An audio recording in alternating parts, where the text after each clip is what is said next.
Hello guys, like and subscribe. And if you don't want to, don't have to.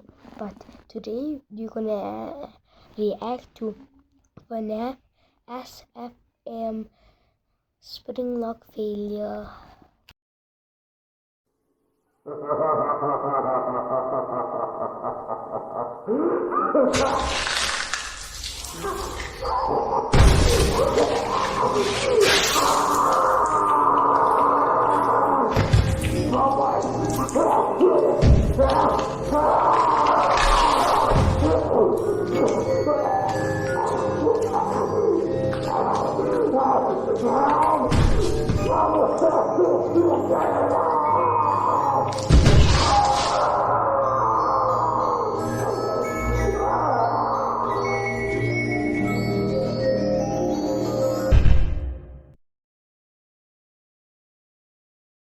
Bye guys. Imagine for a moment that this coconut is your body. This is your body after a spring lock failure. You might want to avoid this if you ever find inside one of these spring lock suits. Let's talk about how that can be achieved. So first, let's begin with a very brief summary of what exactly spring lock suits are and what a spring lock failure is. So, once upon a time, there were two men, William Afton and Henry Emily. Henry was a brilliant engineer, and William, like any normal person who happens to be a psychopath, liked to murder children. Anyways, these two men partnered up and created Fredbear's Family Diner, which was a diner that mainly catered towards children. This diner also had two mascot animatronics that could be programmed to do certain things on stage. The children, of course, loved these animatronics, which were called Spring Bonnie and Fredbear, by the way. So anyways, the diner needed both wearable suits and animatronic versions of both Fredbear and Spring Bonnie. And to achieve this, while also saving cost and space, William and Henry decided to make animatronics that can also be used as wearable suits. And so, to accomplish this, a spring lock mechanism was used,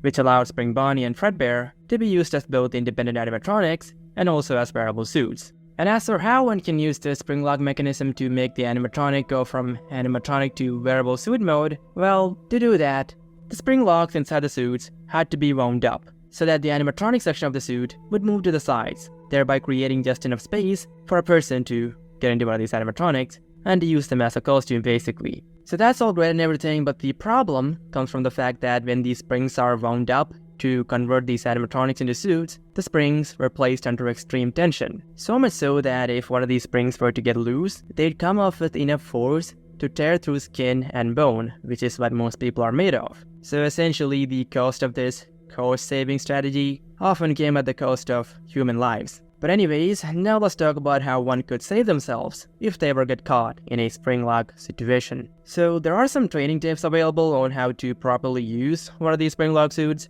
and also included in these training tips are what one can do to save themselves in the event of a spring lock failure. These safety measures might seem impractical or not useful, but that might not be the case because apparently William Afton, one of the founders of Fredbear's Family Diner, actually talks about an incident where he managed to survive a spring lock failure, albeit with some severe injuries. It's not detailed how exactly William managed this, but the fact that he did survive could imply that some of these safety measures can work. Anyways, let's go over these safety guidelines. So, safety guideline number 1, don't panic. So, not panicking while a spring lock fails and pierces your skin and bone might be hard, but if you were to somehow bite down the pain and not panic, that could save you. The reason for this is, first of all, not all spring locks would go off at once, but what usually happens is that when one spring lock goes off and causes unbearable pain, people would naturally panic, which would in turn cause them to make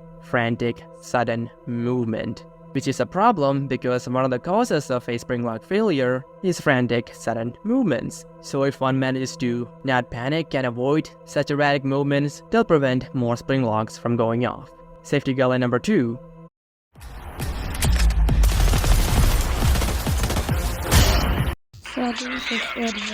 Such erratic movements, they'll prevent more spring locks from going off. Safety guideline number 2. Do not move. So this guideline is basically an extension of what we just talked about in guideline number 1, aka rapid movement can cause more spring locks to fail, so it should be avoided if possible.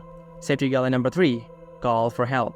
So if you manage to somehow stay calm and collected after a spring lock or two has failed, That would mean that you have a very high pain tolerance, which would maybe allow you to go over some of the texts that you sent 10 years ago, and also to call someone for help before your body gets crushed. However, if the 1 or 2 spring locks that went off happen to be around your neck, that would probably sever your vocal cords, and you won't be able to make a lot of noise without them. Safety guideline number 4. Calm your breathing. So this guideline is important because one of the other reasons why spring locks can fail is due to them getting in contact with moisture. And apparently for these spring locks to fail, it doesn't even take that much moisture. Apparently some sweat or some moisture from heavy breathing, if it were to get to the spring locks, would cause them to fail. So not panicking, as it says in guideline number 1, and calming your breathing are key to survival. However, that being said, if the spring locks had been off around your torso, that would puncture your lungs, causing you to drown in your own blood basically.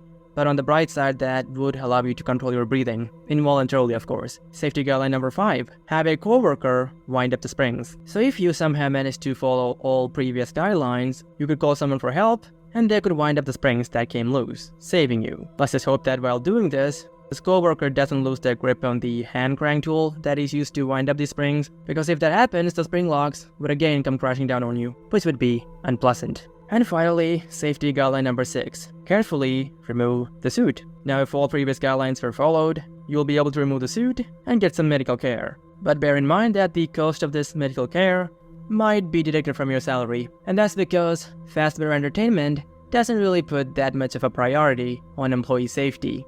And in case you don't believe me, I will now go over the more practical advice that they provide on how to deal with a spring lock failure. Take a listen. Try not to nudge or press against any of the spring locks inside the suit. Do not touch the spring locks at any time. Do not breathe on the spring locks, as any moisture may loosen them and cause them to break loose. In the case of the spring locks coming loose while you are wearing the suit, please try to maneuver away from populated areas before bleeding out, as to not ruin the customer's experience with all your bleeding. So that is a little Fazbear Entertainment, or Fredbear's Family Diner, cares for its employees. But hey, at least they do care about their customers. So ultimately, since the chances of anyone actually being able to follow those safety guidelines are super low, let's assume that like most people who get caught in a spring lock failure, you too are able to do absolutely nothing about it. And in that case, let's go over what exactly will happen to you according to William Afton himself. So the following is what William had to say about getting caught and dying in a spring lock failure. It's pretty gruesome. Anyways, here goes. If you trigger the spring locks, 2 things will happen. First, the locks themselves will snap right into you, making deep cuts all over your body. And a split second later, all the animatronic parts, all that sharp steel and hard plastic, will instantly be driven into your body. You will die, but it will be slow. You'll feel your organs punctured, the suit will grow wet with your blood, and you will know you're dying for long minutes. You'll try to scream, but you will be unable to. Your vocal cords will be severed, and your lungs will fill with your own blood until you drown in it. So that right there is what usually happens in the event of a spring lock failure. Oh, but also before you leave, even though moisture and sudden movements can trigger a spring lock failure, there are some other factors that also contribute to the chances of a spring lock failure going up. And these factors are that the spring lock suits, like any other form of machinery, needs to be maintained properly and repaired on occasion. And if proper maintenance is not done, a spring lock failure can happen a lot easier. Which is actually what happened to William Afton. He put on a Spring Bonnie suit that was just lying in some back room somewhere, and as why William did that, well, he was trying to scare away some ghosts. More on that in a future video. But anyways, William put on the suit, which hadn't been maintained, then a drop of water fell into the suit, causing a spring lock failure, and the end of William Afton, which you can see in one of the Five Nights at Freddy's mini-games. So in conclusion, it is possible to escape a spring lock failure, and it's also possible to win the lottery, so get yourself a lottery and make your way over to Fredbear's Family Diner, I guess. I'm ending this video. Goodbye, and have a good day, I guess. It's through. This is the end of the video. See you later.